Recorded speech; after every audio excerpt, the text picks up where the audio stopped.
ओम। स्वामी ब्रह्ममुनि आत्मचरित्र 7वां अध्याय। संन्यास ग्रहण, प्रचार और लेखन कार्य। खंड पहला। जब महंगाई बढ़ी, बैठकर लेखन कार्य करना कठिन हो गया, तो संन्यास लेकर मौखिक कार्य करने का विचार हुआ। अपने 51 वर्ष की आयु में शिवरात्रि फाल्गुन बदी त्रयोदशी दिन रविवार को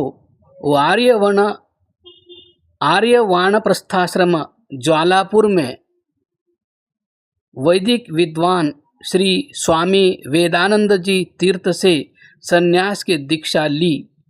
प्रियरत्न आर्ष से स्वामी ब्रह्ममुनि नाम रखा गया। यद्यपि मैंने अपना नाम ब्रह्म भिक्षु रखना सोचा हुआ था, इसलिए बैठकर लिखकर कार्य करना रहा। संन्यास में स्थान स्थान पर भाषण व्याख्यान देने होते हैं। मेरी उधर रुचि नहीं थी और न स्वाध्याय न व्याख्यान देना आता था, उनका अभ्यास ही था।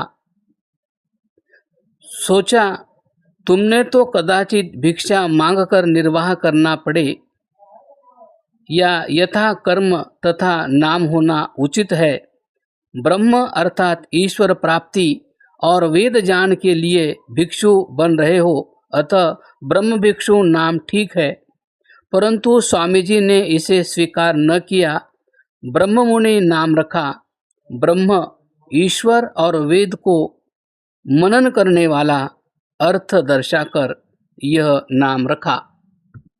संन्यास लेते ही मैं राजस्थान की ओर चल पड़ा, यह संकल्प लेकर कि ऋषि दयानंद के जीवन की अंतिम घड़ियां इन्हीं भावनाओं को लेकर राजस्थान में बीती है। सोचा, चलो ऋषि की भावनाओं में भागी बनो। यह संकल्प 3 वर्ष के लिए ले लिया। 3 वर्ष क्यों, यह ईश्वर जाने। रजवाड़ों में भ्रमण करते हुए जब तक नेपाल तक न पहुँच लूँ, तब तक ब्रिटिश राज्य में न जाऊँगा। सो ये दोनों बातें पूरी की। रजवाड़ों में घूमते हुए समस्त राजपुताने समग्र सौराष्ट्र और कच्छ एवं नेपाल तक पहुँच लेने के पश्चात ब्रिटिश राज्य में जाने आने लगा। रजवाड़ों में 3 वर्ष तक वैदिक धर्म का प्रचार एवं आर्य समाज में भी सप्ताह भर तक कथा करता रहा। यथा सौराष्ट्र में वीरपुर, सायला, पोरबंदर, गोंडल, मोरबी, धांगध्रा और भावनगर के राजे महाराजाओं के सम्मुख मेरे प्रवचन हुए। राजपुताने में भी बनेड़ा, शाहपुरा, अलवर के महाराजाओं तथा उदयपुर महाराणा भोपाल सिंह जी के सम्मुख दरबार में मेरा उपदेश हुआ। नेपाल भी गया, वहाँ के महाराजा पद्म शमशेर जंग बहादुर राणा के समक्ष भी धर्म चर्चा का प्रसंग चला। नेपाल में आर्य समाज के उपदेशक पंडित शुक्रराज शास्त्री को महाराजा युद्ध शमशेर जंग बहादुर राणा ने धर्मांधता और सत्ता मदांधता के वश धर्म प्रचार करने, महात्मा गांधी आदि नेताओं के प्रति भक्ति भावना रखने को अपराध मानकर फांसी दे दी थी। उस हुतात्मा धर्म पर अपने को बलिदान देने वाले महात्मा आत्मा के घर को देखा, उसकी माता और बहन को मिला था।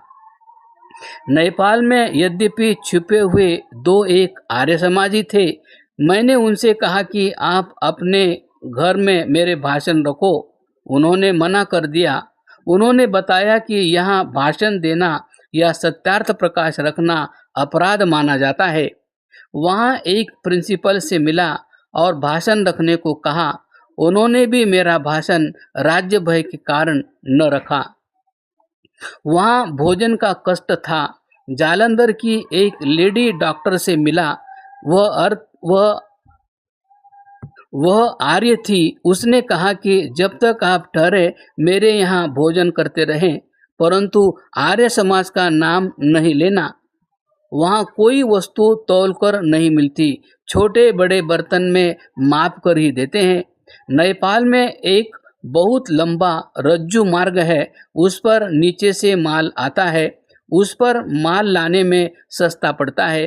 नेपाल हो जाने के पश्चात ब्रिटिश राज्य में आने जाने लगा तथा रजवाड़ों में भ्रमणार्थ 3 वर्ष का संकल्प या व्रत ऋषि दयानंद के जन्मस्थान टंकारा मोरवी में पूरा किया एवं जैसे ही राजे महाराजाओं में जाने का संकल्प समाप्त हुआ, वैसे ही दैव योग से राजे महाराजे भी समाप्त हो गए। नीति कुशल लौह पुरुष सरदार वल्लभ भाई पटेल गृह मंत्री के द्वारा उनकी राजसत्ता विलीन कर दी गई। रजवाड़ों में 3 वर्ष का व्रत पूरा करके भारत के भिन्न भिन्न प्रदेशों में प्रायः सभी प्रांत प्रदेशों में प्रचार करता रहा। दक्षिण के नीलगिरी और उत्तर के कैलाश पर्वत को छोड़कर प्रायः समस्त पर्वतों की यात्रा की, यथा मसूरी, शिमला, ज्वालामुखी, धर्मशाला, डलहौजी, कुल्लू, मणिकर्ण, जहाँ गर्म जल का स्रोत है। सारा ग्राम वहाँ अपना भोजन बिना ईंधन स्रोत के गर्म जल से बनाता है। नैनीताल, अल्मोड़ा, कश्मीर, कोयटा, बिलोचिस्तान, आबू, अमरकंटक में भ्रमण प्रचार करता रहा। अनेक पुरातन निखात स्थानों की यात्रा भी की है। रावलपिंडी के पास में तक्षशिला, हैदराबाद दक्षिण के एलोरा, अजंता गुफाएं, बिहार में नालंदा भी देखे। अब प्रायः प्रचार कार्य बंद सा करके कई वर्षों से लेखन कार्य में ही लगा रहता हूँ। लेखन कार्य में मेरे निवासार्थ तथा अनुसंधान के लिए पुस्तक भवन, लाइब्रेरी के उपयोगार्थ गुरुकुल कांगड़ी विशेष आश्रय रहा। एतदर्थ मैं गुरुकुल के अधिकारियों का कृतज्ञ हूँ। संन्यास अवस्था में लिखी पुस्तकों का विवरण इस प्रकार है। 1. रामायण दर्पण। इसमें रामायण के भरत आदि पात्रों तथा रामायणकालीन धार्मिक, राजनैतिक आदि परिस्थितियों का क्रमशः प्रकाश किया है। यह पुस्तक राजस्थान शिक्षा विभाग में स्वीकृत है। 2. महाभारत शिक्षा सुधा। इस ग्रंथ में महाभारत कालीन धार्मिक, राजनैतिक पात्रों का संक्षिप्त विवरण तथा उपादेय शिक्षाएं हैं। 3. आर्ष योग प्रदीपिका। इसमें महर्षि पतंजलि कृत योग सूत्रों का और व्यास भाष्य का हिंदी अनुवाद तथा सूत्रार्थों एवं व्यास भाष्य का क्वचित क्वचित आवश्यक विवरण भी किया है।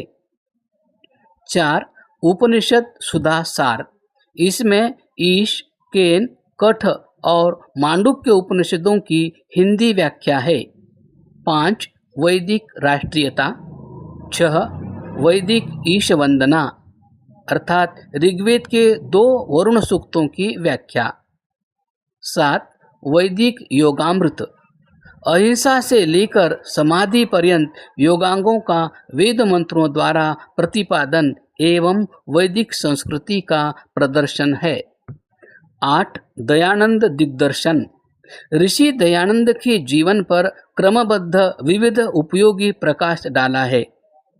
पुस्तक गुरुकुल कांगड़ी की 5वीं श्रेणी में पढ़ाई जाती है। इस पुस्तक पर हिंदुस्तान दैनिक 17 अप्रैल 1955 रविवासरीय में सम्मति इस प्रकार प्रकाशित है। 77 पृष्ठों की इस छोटी सी पुस्तिका में आर्य समाज के प्रवर्तक महर्षि दयानंद के जीवन की 250 से ऊपर घटनाएं दी गई है, जिनसे संक्षेप में आधुनिक भारत के इस क्रांतिकारी ऋषि के लोकोत्तर चरित्र का परिचय मिलता है। ये घटनाएं उनके वैयक्तिक, सामाजिक, राष्ट्रीय और वेद प्रचार संबंधी कार्यों की दृष्टि से 10 अलग अलग संस्थानों में बांट दी गई है। लेखक ने कुछ ऐसी बातें भी पुस्तक में दी है जो अब तक प्रकाश में नहीं आई थी। महर्षि दयानंद की महत्ता को जानने के लिए यह पुस्तक न केवल विद्यार्थियों के लिए अपितु दूसरों के लिए भी उपयोगी है। 9. वेदांत दर्शनम ब्रह्ममुनि भाष्योपेतम। वेदांत दर्शन पर विवेचनात्मक संस्कृत भाष्य। इस पर उत्तर प्रदेश राज्य ने 250 रुपया पुरस्कार प्राप्त हुआ है। काशी के महामहोपाध्याय श्री पंडित नारायण शास्त्री खिस्ते, भूतपूर्व principal government Sanskrit college Banaras की निम्न सम्मति है।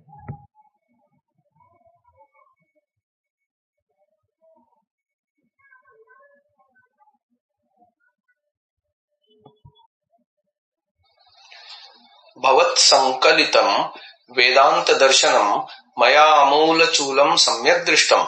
रुचिरा भवताम् अङ्कनशैली, सरला भाषा, सुगमा पद्धतिश्च बाढमाकर्षति चेतः।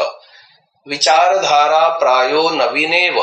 श्रीमदाचार्य भगवत्पादशङ्कराचार्याणां भाष्ये बहवो विकल्पा टङ्किता भवद्भिः। एतादृश नवीन शैली विचारवताम् अवश्यमुपादेय। उपकारकश्च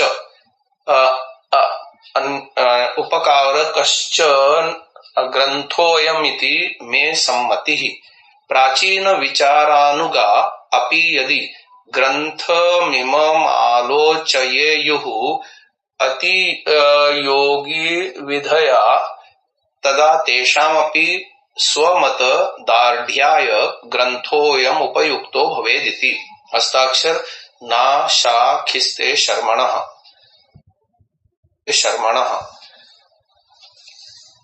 दिनांक 22 अप्रैल 1955 ईस्वी।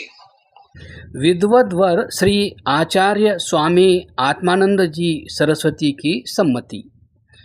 आपने भाष्य में त्रैतवाद का प्रतिपादन सूत्रों के आधार पर ही किया।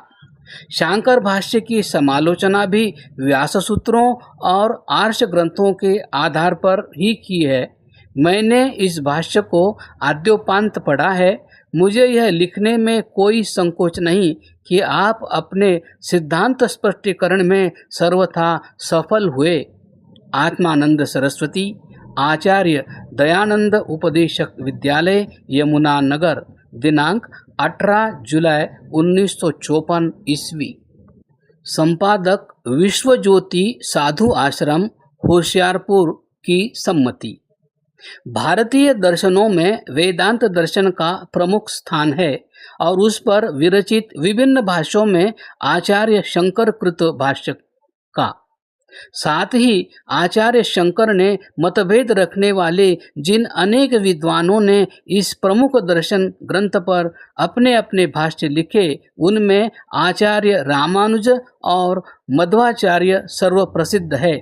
आधुनिक काल में भी इस परंपरा को चालू रखते हुए अनेक विद्वान दार्शनिकों ने स्व सिद्धांतानुरूप भाष्य लिखे हैं।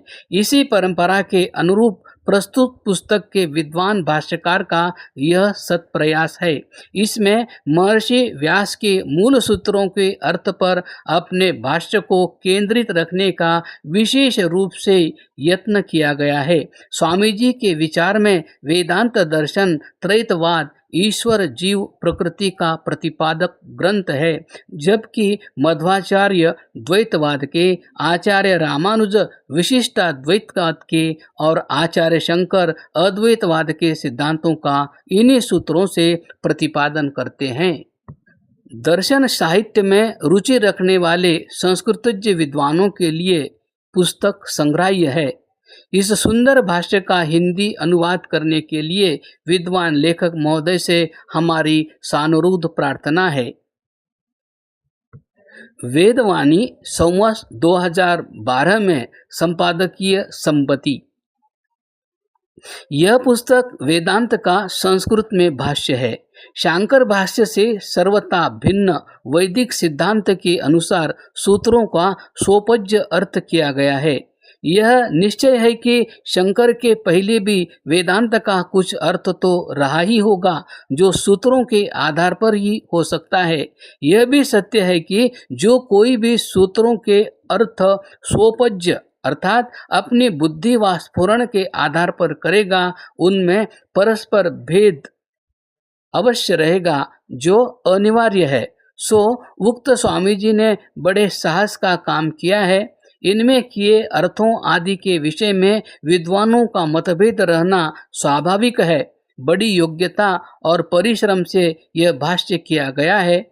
हम ठाकुर दत्त अमृतधारा ट्रस्ट के संचालकों को इस ग्रंथ के लेखक को 1000 रुपया पारितोषिक देने का प्रस्ताव करते हैं। यह आर्य समाज की दृष्टि से महान कार्य किया गया है। हम चाहते हैं इस ग्रंथ का अधिक से अधिक प्रचार हो और गवर्नमेंट संस्कृत कॉलेज बनारस की परीक्षा में विकल्प में यह ग्रंथ भी रखा जाए। प्रत्येक आर्य समाज को यह ग्रंथ अवश्य अपने यहाँ रखना चाहिए।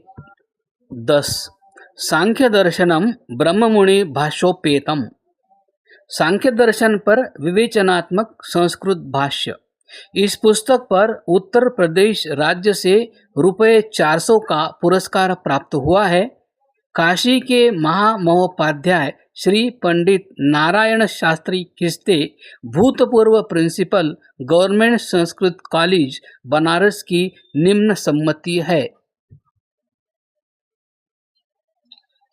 भवत् संकलितम सांख्य दर्शनम सभाष्यम मया आमूलचूलम सम्यगालोचितम। संकलन शैली समीचीना, भाषा च सरला, बाढमाकर्षति नश्चेतः, विचारधारा च प्रायोभिनवेव भाति। सांख्ये निरीश्वरवाद निरस्य सेश्वरवाद प्रस्थापयतां भवतां कृत्यं कौतूहलं जनयति। आशासे भवद्भिरन्यान्यपि दर्शनान्येवमेव स्वोपज्ञभाष्यसहितं प्रकाश्य विदुषां छात्राणां च महानुपकारः करिष्यति इति शम्। भवदीयस्य ना शा खिस्ते शर्मणः। दिनांक 9 दिसंबर 1955 ईस्वी।